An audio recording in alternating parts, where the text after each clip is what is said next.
Good morning. Welcome back to the channel. I like saying that. With my big coffee cup. Double espresso going down the hatch. Well, the last of it anyway. I thought I would just jump onto the old YT today to give you guys a little bit of an update.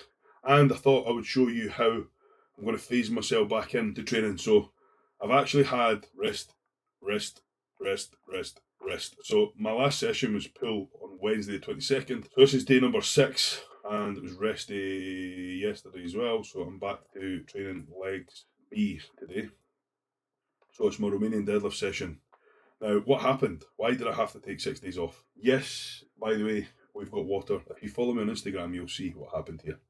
I sent my son and his cousin to Sainsbury's because I ran out of water on Sunday. It was Saturday, I think. It was Saturday. I ran out of water on Saturday, and none of the shops that deliver it could have delivered it in time for me to have enough for today. I says, come on Leo, let's go to the shop. You can help Dad for a wee change. I don't have the energy to pick it up, but I can drive there, and you and Harvey can get the water. Shout out to Harvey, by the way, because Harvey Lane, Leo's cousin, he's the man that got all this for me. So we went to Sainsbury's in Leven, they had nothing. We went to Asda in Glenrothes, we got 1 case.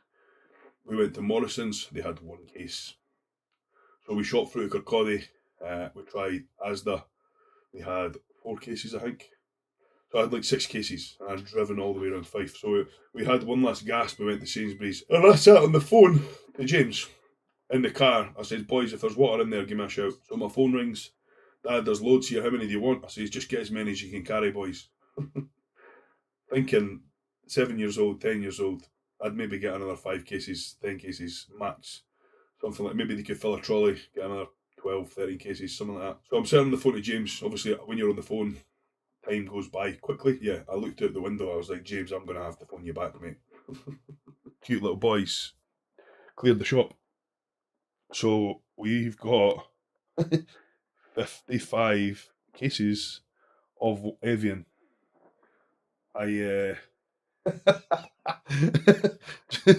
Just casually sitting with a year's supply of Evian. It's not a year's supply, by the way, that only lasts me 70 days, but we've done the math.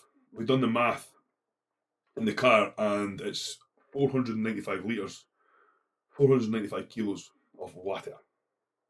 So yeah, anyway, back to the training. So I've been off for 6 days. I've felt shite for 6 days. My sleep's been shite. I've been sweaty. I've had a head cold. I still have a head cold today, a little bit. It's nowhere near as bad. I wasn't managing any meals. I've dropped 2 kilos. Dropped 2 kilos.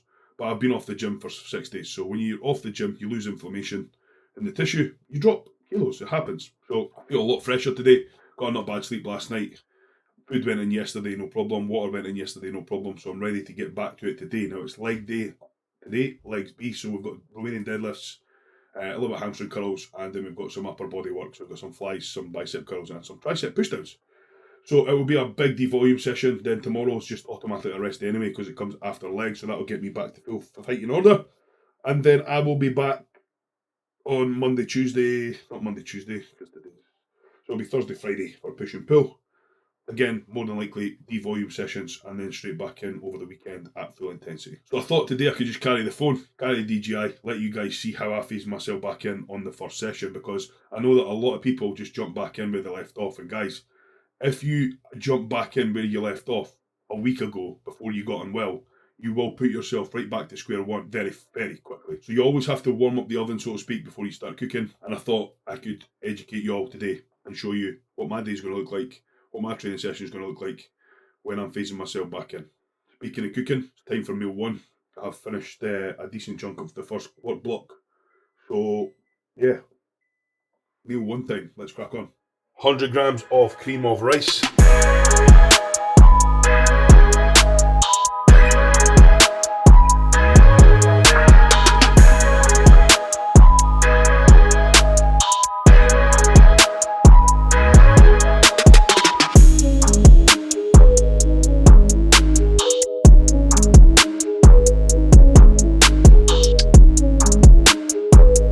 A bit of tunage in the morning when I feel good, and I haven't felt good for a few mornings, so we haven't been listening to tunage. So we've got 100 grams of custard cream of rice. Custard cream of rice. See what I've done there? 2 birds, 1 stone. We're going for 10 grams of almond butter, Crunchy World. No affiliation to the company. Crunchy World, Amazon, the best almond butter money can buy. We need 10 G's. So we zero the scale with the almond butter on, and then take 10 out. We're going with 10 grams of dark chocolate as well, so it doesn't have to be exact. There you go, 10.7, that'll do. So then when you do this, look, and then you have to do this, blah, blah, blah, and take it off, and then lick your finger. You're not taking in too much. I don't do that with the finger, I just mix it. So that's it in there. Job done. 10.7 we've got, which means I need 9.3 chocolate. I like to keep my dark chocolate in the fridge because it makes it very cold. 9.3, that's 7.7. That's 10.4, that's too much. There's 9.5, it's off season, that'll do. Put it right in the middle, I like that to melt. Now, because it's off season, I do like a little bit of Cocoa Pops on the top for a crunch. I'm going to show you this as well. Come on. So, in fact, it's actually, I only put 18 here today, so I need 45 Cocoa Pops. And if you're wondering what those little bits are in there as well, that's, see like the kids' cereals in the house, all the ones that I crave and I think look good. What I do is I fill this big beast up, here wee lumps, fill it up with Cocoa Pops, and then I put 50 grams of Oreo, 50 grams Lucky Charms, 50 grams of Cocoa Pop shells in the whole box. So like, with every portion of 20 grams of cereal, I get maybe 3 or 4 bits of a different cereal in there. Just what I like to do. Stops me craving things. Once I've got that in place, it's a training day today. So we've got 50 grams of berries going on top. Then we go for 75 grams of apple. Why is my apple frozen? I like it frozen. Where do you buy it? You don't. You get your Linda to chop it up. You can't buy frozen apple, to my knowledge. But I like frozen fruit on top of my hot cream of rice. So I get my assistant Linda to chop me up apple and freeze it. We now go for a little bit of cinnamonsky. Say a little bit, I like a lot. Then we're going to take a little bit of salt. This isn't normal salt, this is low salt. I don't take any normal salt at the moment because my carpal tunnel syndrome is pretty bad. Lower the GH, bro! No. No, I'm trying to grow, so I'm going to lower the salt instead. 2 litres done. I know it's only a 1.5 litre bottle. Well aware, but I do 500 mils as soon as I open my eyes. So that's 2 litres done. And then we've got some Trained by JP Nutrition custard cream whey paste as well to go over the top of the custard cream of rice. Now, I know I did say that this was going to be a transition back into training, so I'm not going to bore you too much to death with all my food for the day. I just wanted to show you meal number 1 because I was happy about making it. I guess the next thing we see will be me showing you how I transition myself back into the gym. How many sets I do, how intense the sets are. You'll see I don't go balls to the wall at all. I'm literally just in there trying to get a bit of information back in the tissue, trying to get myself back into the swing of actually training and not putting myself in a hole before I'm back into the swing of things. So stay tuned, guys. So here we are in the gym, slightly different views, slightly different location. As you can see, we're at the Kilo Club in St Andrews, which is actually going to be my new home, so to speak, when I'm not at Limitless now, rather than the previous gym that I was training at.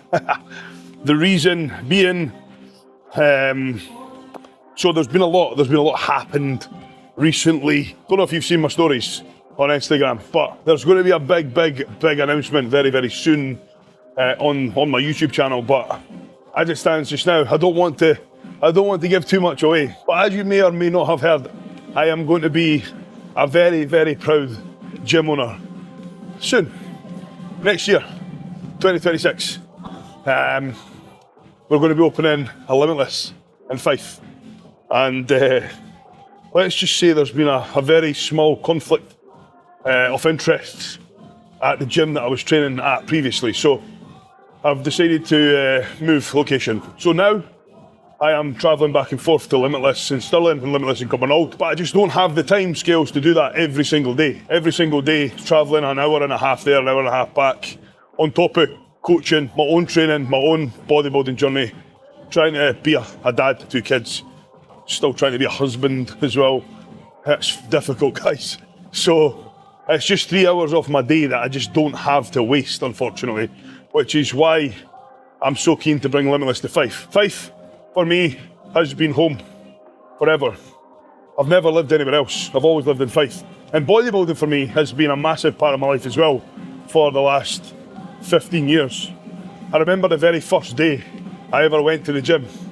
I was 15 years old, so actually 18 years, because I'm 33 now. So my very first day walking into Unique Physique and leaving, big shout to Jimmy Salmond for letting me go in there at that age. He let me go in when it was quiet, so he let me go in there, turned 16, and I just was hooked. And ever since, I have trained at numerous different gyms in Fife. You can see I've exhausted them all. Fife does lack in premium equipment. After getting a taste of big gyms like Ultraflex and then being sponsored by Limitless and seeing what they guys have to offer through on the West Coast, I was like, nah, we need this shit. I need to bring this to Fife. I need Fife to experience this shit. It's so good. So we got chatting and yeah, one thing led to another. And before I knew it, there was a Limitless coming to Fife. And I am going to be an owner. Dreams do come true, guys. But good things don't come to those who wait. Remember that. If I'd waited, I wouldn't be here. So I'm now at the Kilo Club. Owner, Rudin. Shout to Rudin.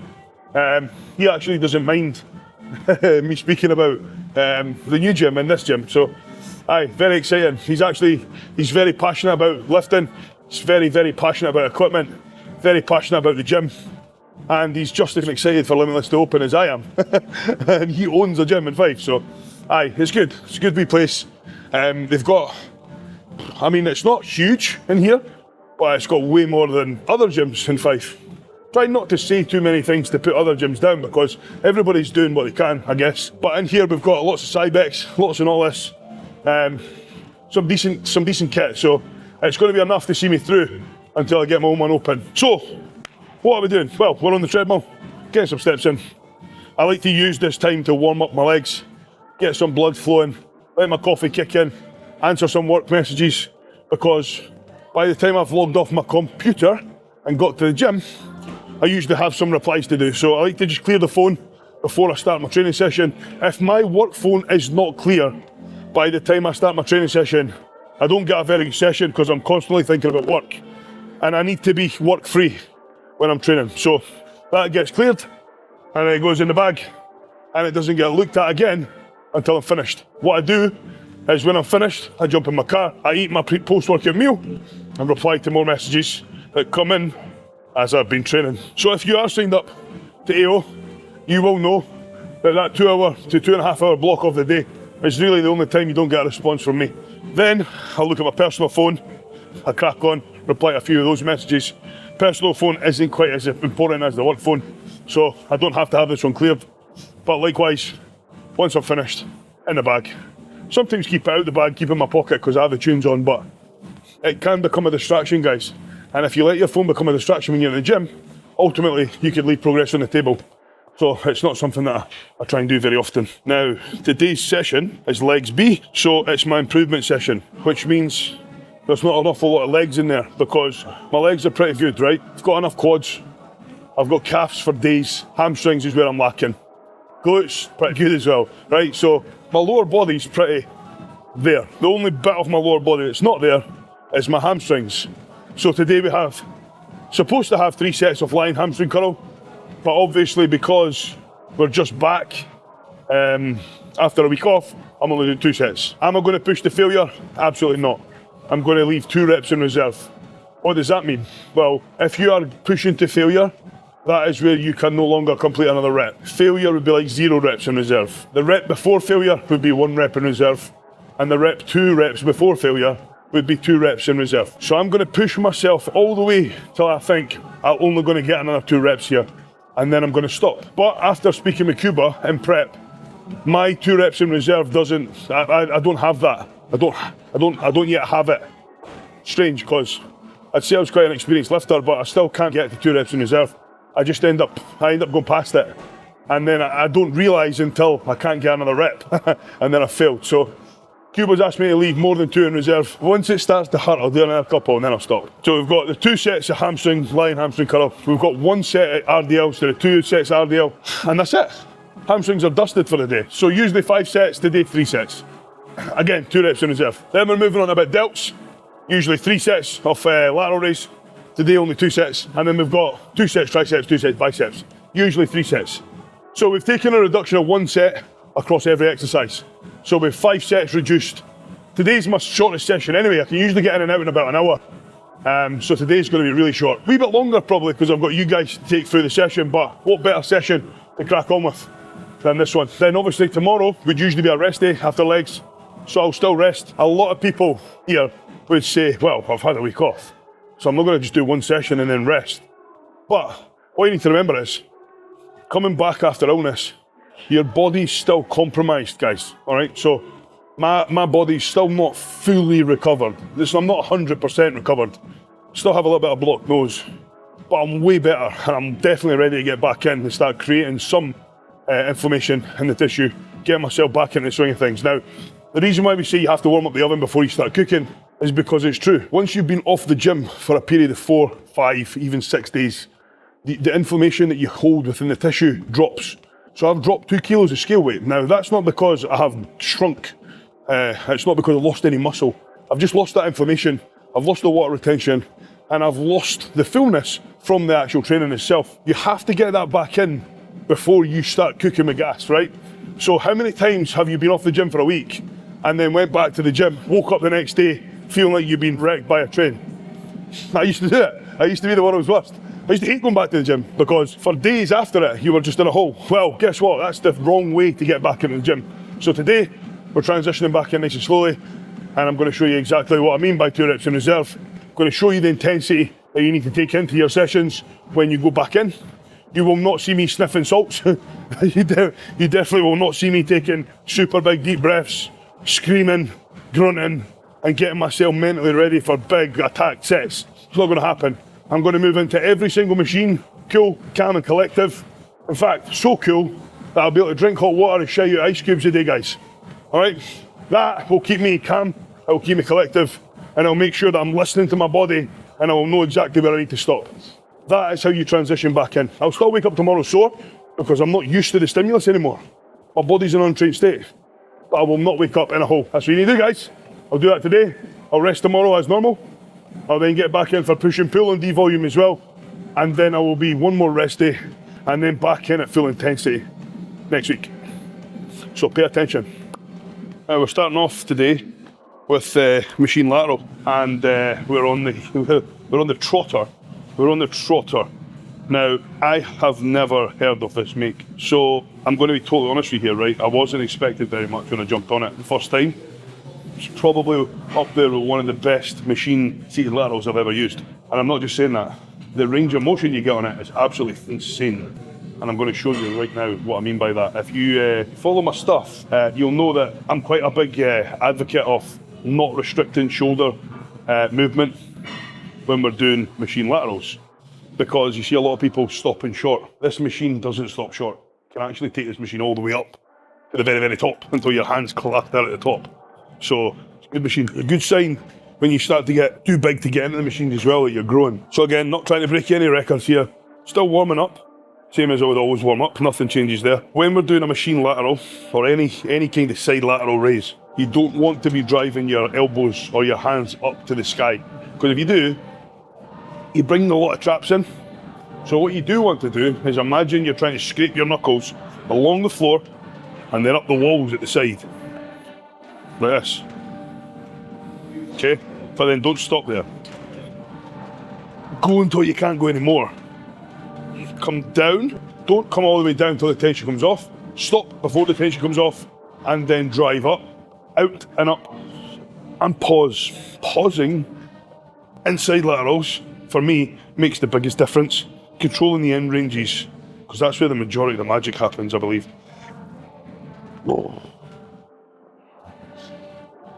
Again, trying not to waste too much energy on the actual warming up.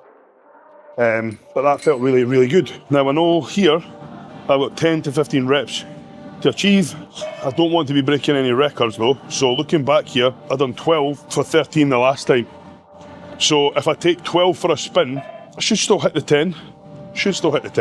But but I'm not going to take that for granted this time because I'm on a devolume session, right? So what I am going to do is I'm going to try 8 and see how that feels.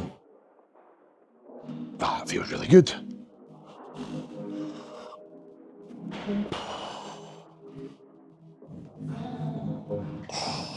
Three reps, feels good. Let's stop. Don't want to expend too much energy. Going to knock it into the 10, see how that feels. Again, I feel pretty fresh, so just going to go straight in.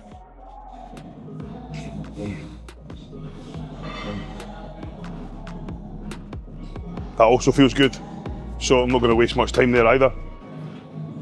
And I'm going to go for 12. I'm not trying to fail here, so I know that last time I got 13. Doing a numbers game in my head, if I can hit 10 here and not be at failure, I'll be delighted.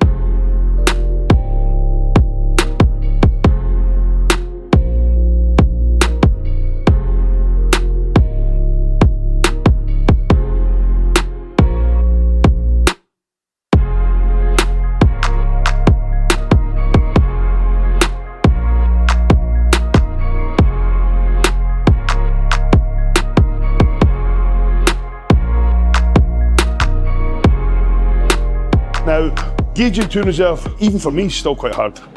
So the way I took it there was, the next rep, I would have probably managed, but the one after that, I would have been squirming in the seat. If you're squirming in the seat, it's not a rep, so that's 2 in reserve. Job done. I've got one more set on here, and then we're on the lying hamstring curl. I won't bore you with the same again. Catch up soon. Okay, so moving in now, the lying hamstring curl. Again, set up on these machines. When you're doing lying hamstring curl especially, I like to have the pad like halfway up my calf. I feel like it gives me a much better contraction at the hole. I get a much better connection with my hamstring, and I can actually get more power through the movement as well. Always want to make sure as well, guys, when you're doing a movement, an isolation movement especially, that you've got pivot point of the machine. So most pivot points will be labelled somehow. It'll be either green or yellow or gold. You will be able to see it anyway. They will have it highlighted on the machine. But align the pivot point of the machine with the pivot point of your body. In this case, my knee should be in line with that green dot right there. Remember that. Straight feet, straight knees, straight everything straight. Contract hard. Oh, that feels good already, and it's light.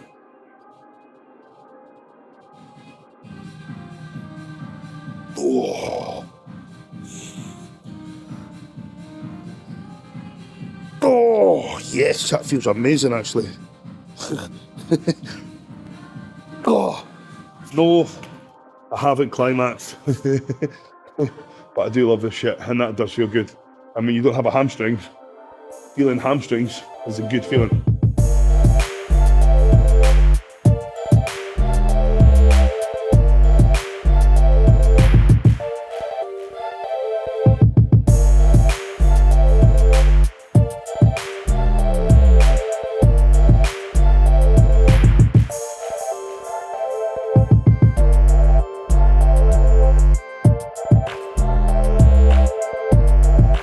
I felt like if I'd done one more rep there, I would have went, but I would have started to be sloppy.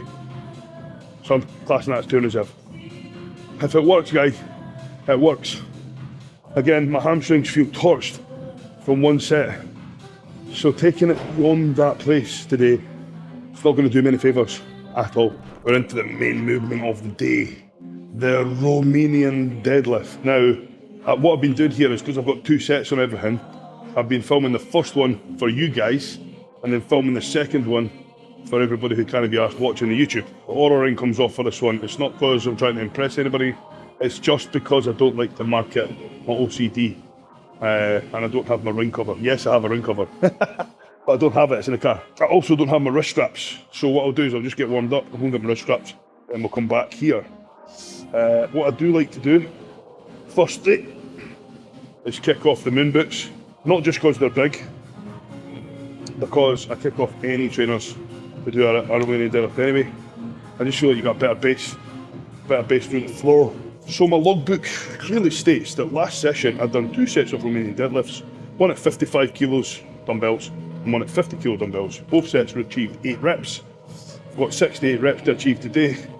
I'm probably not going to take 55, I'm definitely going to take 55. What I'll do is I'll take 45. So I just done 22 and a halves. They felt really light. I'll now go with 35, midway point, see how these feel. As long as they feel good, I'll crack on with the 45s. Main and most important thing to remember when we're doing a Romanian deadlift, especially with a dumbbell, is we don't want to shift the dumbbells to the front of the body. If we shift the dumbbells to the front of the body, like so, you're just shifting a ton of pressure to your lower back. So keep them by your side, like this, and then a nice big sharp exhale out. Not a big sharp exhale out, just a little one. Compact your rib cage down and under. Once you've got that brace in position and you're in a strong position to get going, hip drive, that's it. I'm going to kiss my hips on the back wall and then I'm going to thrust forward. But I'm not going to thrust forward like this, I'm going to stop short. Boom, here. I don't want my hips to travel past my shoulders, or then we're just contracting against the load and you're taking tension off the muscle. So from here,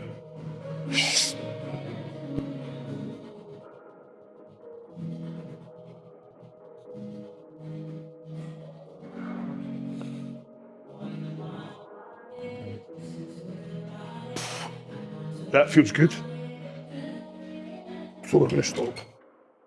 Very fast. Again, not a massive not a massive range of motion. You just want to shift the hips back, get the glutes, hamstrings lengthened.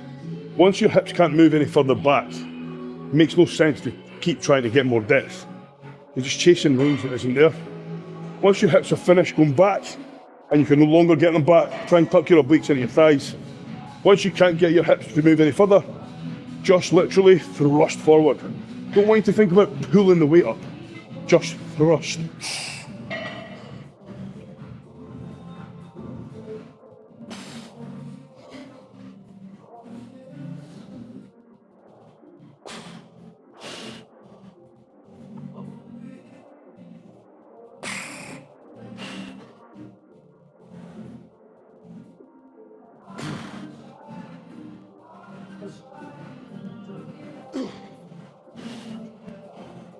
Swinging reps. Could have pulled that a wee bit heavier. Set felt good. Gonna watch it back now, make sure my form didn't break down, because it's always hard to tell. Probably could have stopped a wee bit sooner, but the reps still felt good. So it's a difficult one because you can't actually see your form breaking down. And obviously I couldn't feel it either. It didn't really break down all that much. That's just me being a super perfectionist. Still happy with the set. Still got a lot from it. Still feel good after it. So we'll take it. But I'll be more conscious next time. See this piece of equipment? If you don't have one of these in your gym, tell the guy who owns your gym he needs to get one of these because they're good for everything. And I'm going to use them. I'm going to use this in both exercises. Bicep curl and tricep push down.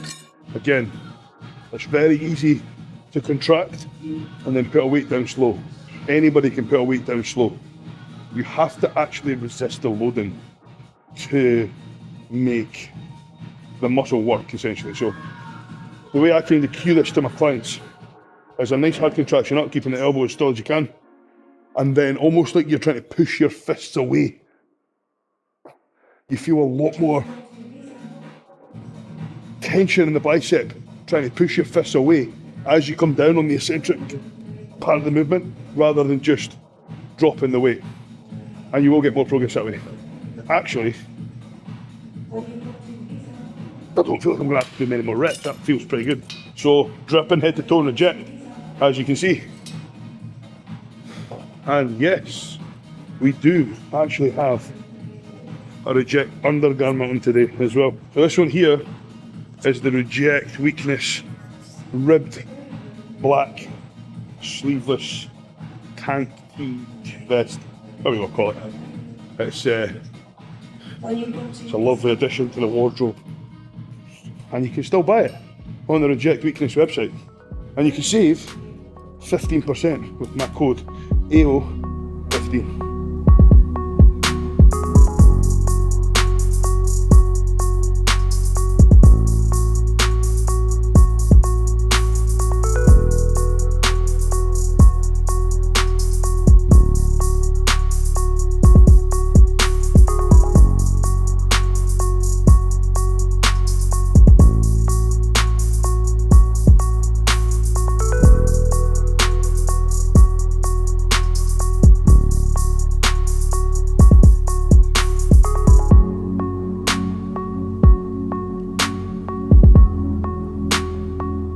everybody meet Rudin. That's the owner. What are you saying?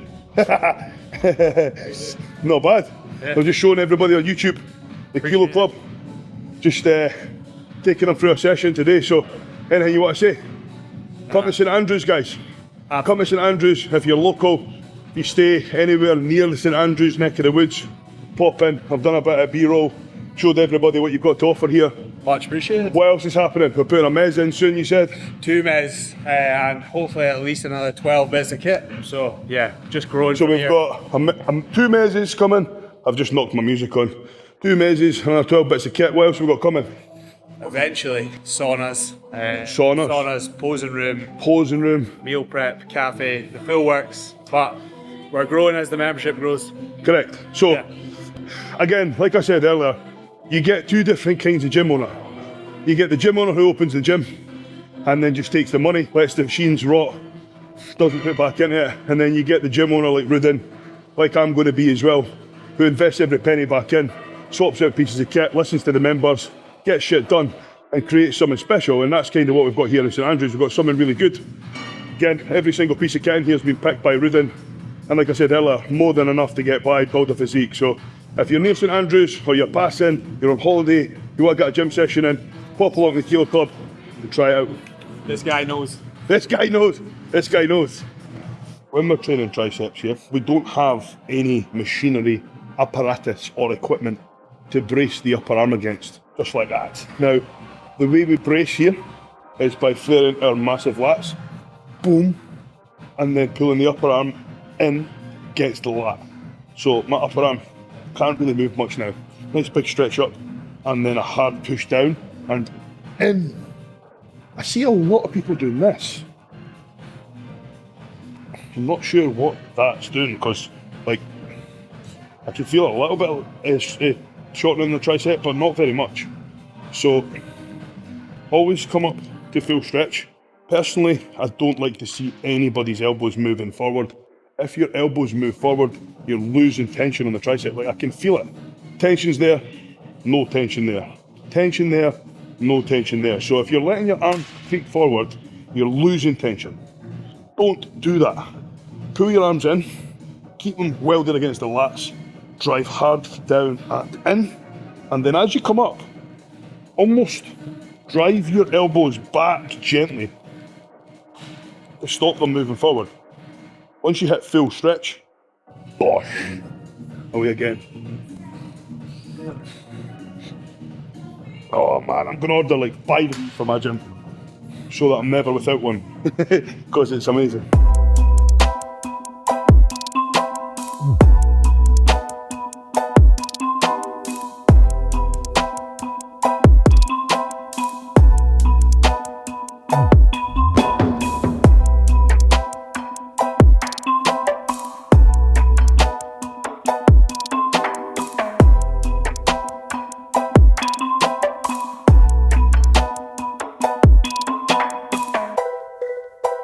For me, keeping the intensity there is a must. I'll never train without intensity. It's just not me. It's not how I work. I would feel like I'd been here and wasted time. So I would never train without intensity. However, knowing how much intensity you need during the session is paramount for progress. I've done enough today. I've done enough. Tomorrow I'll wake up, I'll feel like I've trained. I will not be in a hole, I hope. And we'll get a final rest in before we get back into push and pull. Hope you found some value. Hope you enjoyed the session. Peace out, guys. I don't know how to show you that. My one body part. Here, look at my calf. Look at my calf, look at my calf. Come on, move. Push. Peace out, you beautiful people.